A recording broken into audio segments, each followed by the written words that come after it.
नमस्कार प्रिय शिक्षक गण। आज आम अष्टम श्रेणी पाई आस बनाइबा चित्रकथा नामक प्रोजेक्ट भित्तिक शिक्षा मॉड्यूल अनुसंधान करने को जाउछे।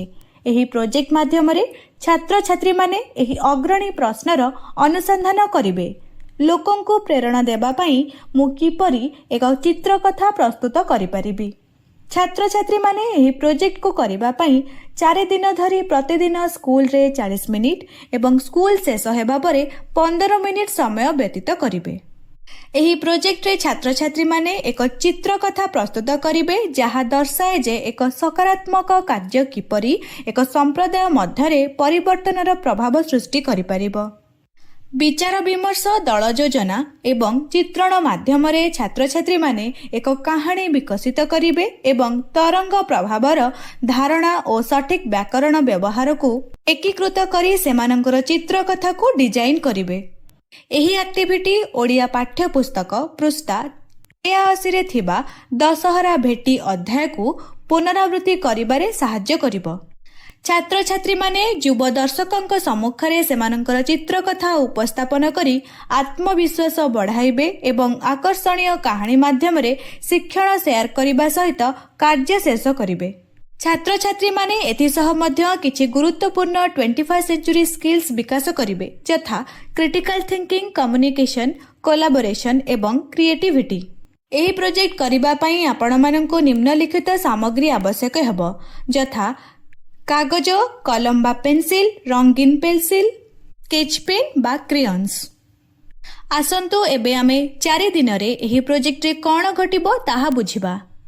प्रथम दिन रे छात्र छात्री माने 8 रु 10 जणिया दल गठन करिवे। शिक्षक श्रेणी को रिया विषय रे निम्नलिखित कहानी सुनाइबे। रिया हेउछि एक युवती जी एक पार्क रे प्लास्टिक अलिया देखि थाए, एहाको सफा करिबा पई पदक्षेप निए एवं पार्क को एक परिवेश पर्यटन स्थली रे परिणत करि थाए। एही कहानी को उदाहरण भाबरे व्यवहार करी दल गुडी को निजर प्रेरणादायक कहानी सृष्टि करिबाकू पड़िबो। छात्र छात्री माने दलगत भाबे पाठ्य पुस्तकर दशहरा भेटी अध्यायर पुनरावृत्ति करिवे। सुनंदांक परिवर्तन एवं एहार तरंग प्रभाव विषय आलोचना करिवे एवं कहानी को दृश्य एवं कार्य सहित एक चित्रकथा भावरे कल्पना करबाकू चेष्टा करिवे। छात्र छात्री माने कहानी उपरे आलोचना करिबा एवं श्रेणी सहित शेयर करिबा पई किछि समय अतिबाहित करिवे। छात्र छात्री माने चरित्र विकास एवं एक सकारात्मक कार्य, तरंग प्रभाव और संकल्प उपरे ध्यान देई सेमानकर चित्रकथार धारणा गुडी को गभीर चिंतन करिवे एवं छोट निष्पत्ति किपरि बड़ परिवर्तन आणे ताहा प्रतिफलित करिवे। सेशन शेष सुद्धा शिक्षार्थी माने धारणा गुडी को रूपरेखा देबे एवं परवर्ती श्रेणी पाई एक अर्थपूर्ण मुहूर्तर चित्र प्रस्तुत करिवे।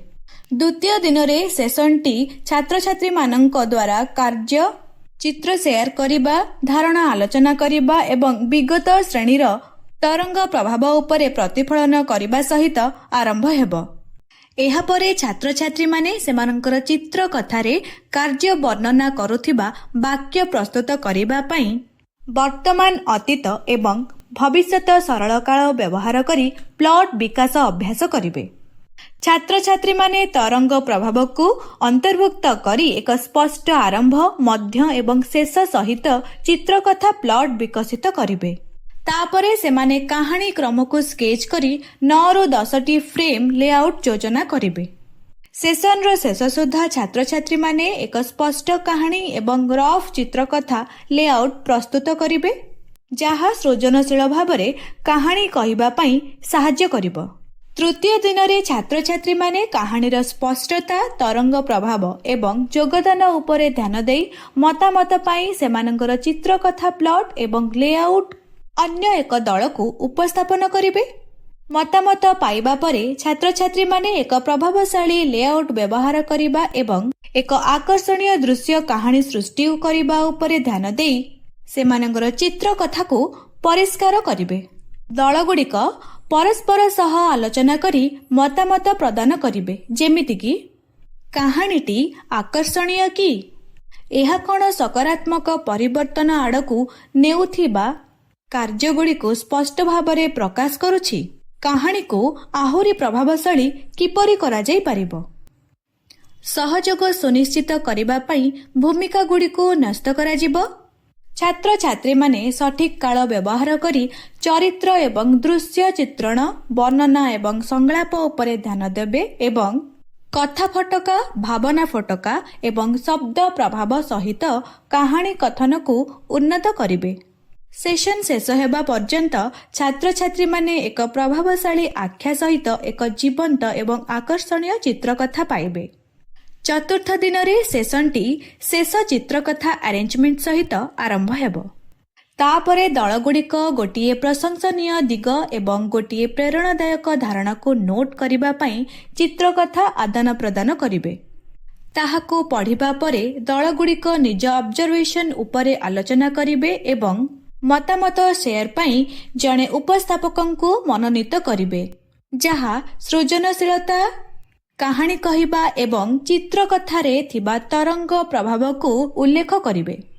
ସେସନ୍ଟି ଛାତ୍ରଛାତ୍ରୀମାନଙ୍କ ଦ୍ୱାରା ପରିବର୍ତ୍ତନକୁ ପ୍ରେରଣା ଦେବା ପାଇଁ ଏକ ଛୋଟ କାର୍ଯ୍ୟ। ସେମାନଙ୍କ ଦଳର ଅବଦାନ, ବ୍ୟକ୍ତିଗତ ଅଭିବୃଦ୍ଧି, ଚିତ୍ରକଥାର ସଫଳତା ଏବଂ ଦର୍ଶକଙ୍କ ଉଲ୍ଲେଖନୀୟ ମତାମତ ଉପରେ ପ୍ରତିଫଳନ କରିବା ସହିତ ଶେଷ ହେବ। ଆପଣଙ୍କ ଛାତ୍ରଛାତ୍ରୀମାନଙ୍କର ଶିକ୍ଷଣ ସ୍ତର ଉପରେ ଆଧାର କରି ଆପଣ ପାଠ୍ୟ ଯୋଜନାକୁ ସଜାଡ଼ି ପାରନ୍ତି। ପାଠ୍ୟ ଯୋଜନାର ବିଭିନ୍ନ ଟିପ୍ସ, ଅତିରିକ୍ତ କାର୍ଯ୍ୟକଳାପ ଏବଂ ସରଳୀକରଣ ପାଇଁ ପରିବର୍ତ୍ତନ ବିଭାଗଗୁଡ଼ିକୁ ଅନୁସରଣ କରନ୍ତୁ। ସୃଜନଶୀଳ ହୁଅନ୍ତୁ, କିନ୍ତୁ ନିଶ୍ଚିତ କରନ୍ତୁ ଯେ ସମସ୍ତ ତାଲିକାଭୁକ୍ତ କାର୍ଯ୍ୟକଳାପକୁ ଅନୁସରଣ କରି ପ୍ରୋଜେକ୍ଟର ଆଭିମୁଖ୍ୟ ଅକ୍ଷୁଣ୍ଣ ରହିବ, ଯେହେତୁ ଏହା ପରସ୍ପର ସହିତ ସଂଯୋଗରେ ନିର୍ମାଣ ହେଉଛି। ପ୍ରୋଜେକ୍ଟ ସମାପ୍ତ ହେବା ପରେ ପ୍ରଦର୍ଶନ କରୁଥିବା ସମୟର ଛାତ୍ରଛାତ୍ରୀମାନଙ୍କ ଫଟୋ ସଂଗ୍ରହ କରନ୍ତୁ ଏବଂ ସପ୍ତାହର ଶେଷରେ ଦିଆଯାଇଥିବା ଗୁଗଲ ଫର୍ମରେ ଅପଲୋଡ୍ କରନ୍ତୁ। ଆମର ହ୍ୱାଟ୍ସଆପ୍ ଗ୍ରୁପରେ ମଧ୍ୟ ଛାତ୍ରଛାତ୍ରୀମାନଙ୍କ ପ୍ରେରଣାଦାୟକ ଏବଂ ଜୀବନ୍ତ ଫଟୋ ଦେବାକୁ ଭୁଲନ୍ତୁ ନାହିଁ। ଆପଣଙ୍କ ଛାତ୍ରଛାତ୍ରୀମାନଙ୍କୁ ବିକଶିତ ହେଉଥିବାର ଦେଖି ଆମେ ଉତ୍ସାହିତ। ସମୟ ଏବଂ ସମର୍ଥନ ସହିତ ଆପଣ ସେମାନଙ୍କୁ ଯୋଗଦାନ କରୁଥିବା ଏବଂ ଅଧିକ ଶିଖିବା ପାଇଁ ଅନୁସନ୍ଧାନ କରୁଥିବାର ଦେଖିବେ। PBLର ଏକ ଅଂଶ ହେବା ପାଇଁ ଧନ୍ୟବାଦ। ପରବର୍ତ୍ତୀ ସମୟରେ ଦେଖାହେବ।